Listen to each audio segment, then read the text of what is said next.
Buat isi stok, hari ini kita akan bahas grupnya Sinarmas. Di situ ada industri pulp and paper, communication, energy, property, financial, sama agribisnis.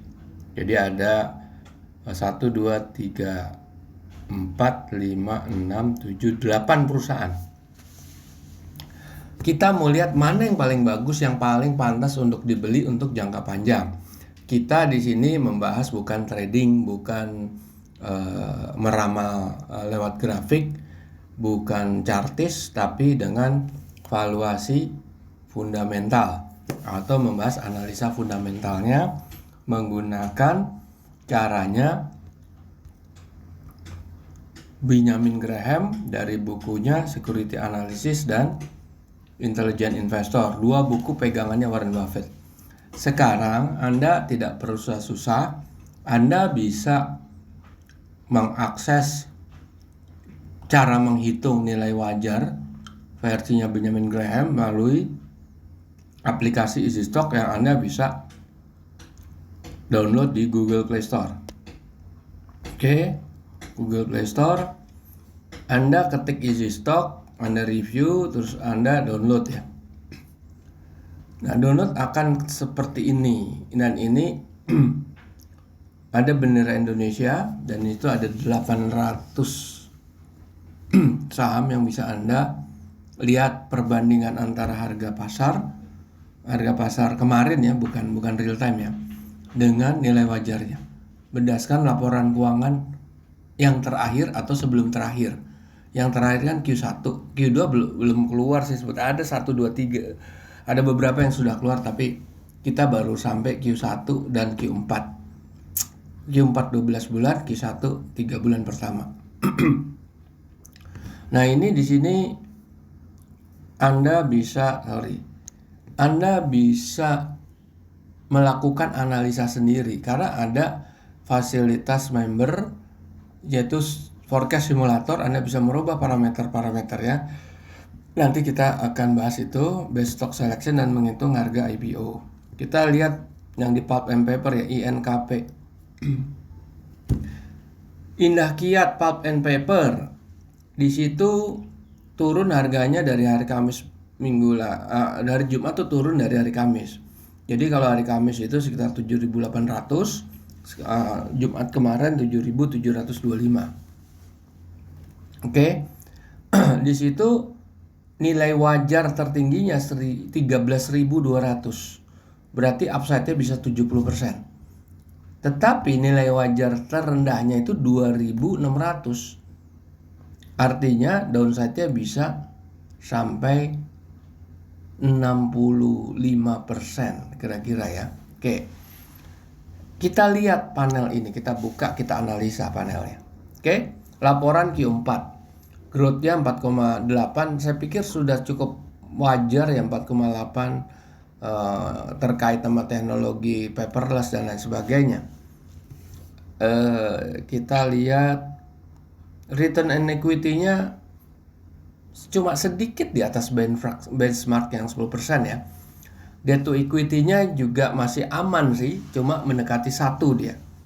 Profit margin 15%, fine ya, oke. Working capital juga oke. Nah, ini kenapa bisa terjadi gap tinggi antara nilai wajar tertinggi 13.200 sama nilai wajar terendahnya 2.600. Nah, ini bisa dilihat di sini. Net current asset-nya dia 42 triliun. Dia bisa nutup utang jangka pendeknya ada selisih sekitar 10 triliun kurang, atau 9,5 triliun. 9,5 triliun itu tidak bisa nutup utang jangka panjangnya yang 28,4 triliun, nggak bisa. Meskipun free cash flow-nya bisa mengurangi, makanya nggak bisa nutup itu ditopang sama free cash flow yang 5 triliun. Kalau free cash flow itu kan diekstrapolasi dengan growth. Nah, dengan free cash flow seperti itu, maka nilainya tidak terjadi negatif di nilai wajar terendahnya. Tetapi gapnya tinggi. Itu kira-kira gitu. Oke, Silakan Anda bisa pertimbangkan kalau Anda mau investasi jangka pendek menengah mungkin, atau jangka pendek ini masih menjanjikan gitu ya, TKB. Cuma resikonya itu. Sekarang TKIM, Ciwi Kimia. Oke, Ciwi Kimia nggak bisa dianalisa, minus semuanya. Kenapa? Kita lihat di sini. Net current assetnya 7,7, dia nggak mungkin bisa nutup kan, berarti defisit working capitalnya itu 2,1 triliun. Ditambah lagi utang jangka panjang 10,5 triliun, berarti 12,6 triliun kan. Free cash flow-nya nggak sampai 1 triliun, cuma 500,5 triliun, di bawah setengah triliun. Berat dia. Nah, kalau lihat rasio keuangan, return equity-nya oke, 14,1. Debt to equity-nya mendekati 1, profit margin-nya 24%, masih bagus. Working capital-nya di bawah 1. Di sini sebetulnya tricky-nya di sini. Kalau dilihat debt to equity-nya nggak masalah dia kan. Debt to equity-nya nggak masalah, dia masih di bawah 1, aman kan. Tapi kalau lihat ininya, nah, nggak bisa. Ini growth-nya oke. Kalau Anda bilang growth-nya nggak segitu, oke, saya akan tunjukkan gimana Anda pakai premium member forecast simulator. Anda optimis 5% growth, nggak akan ngangkat, tetap 295. Oke, yang tadi ya kan negatif semua ya. Kim.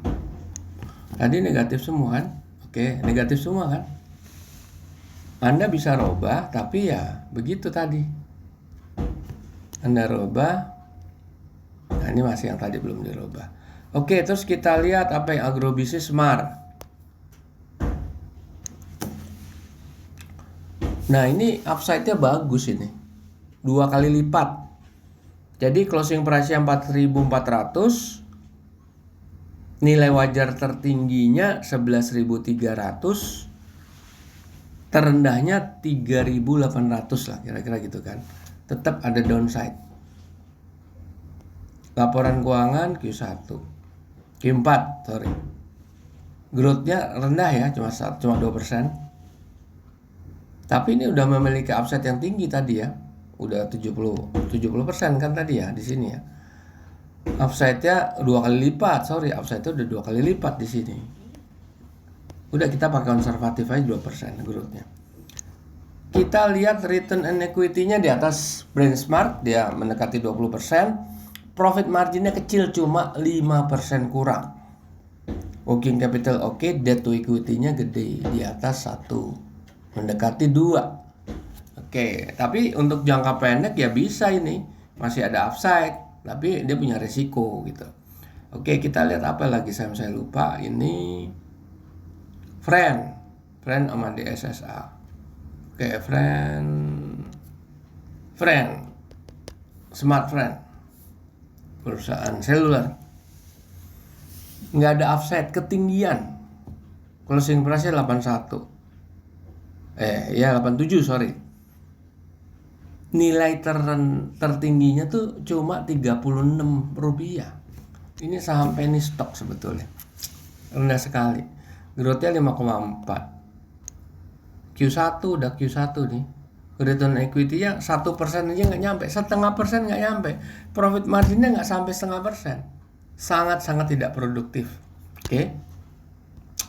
Kita lihat lagi apalagi DSSA. Oke, DSSA. Ini perusahaan apa ya, DSSA tadi?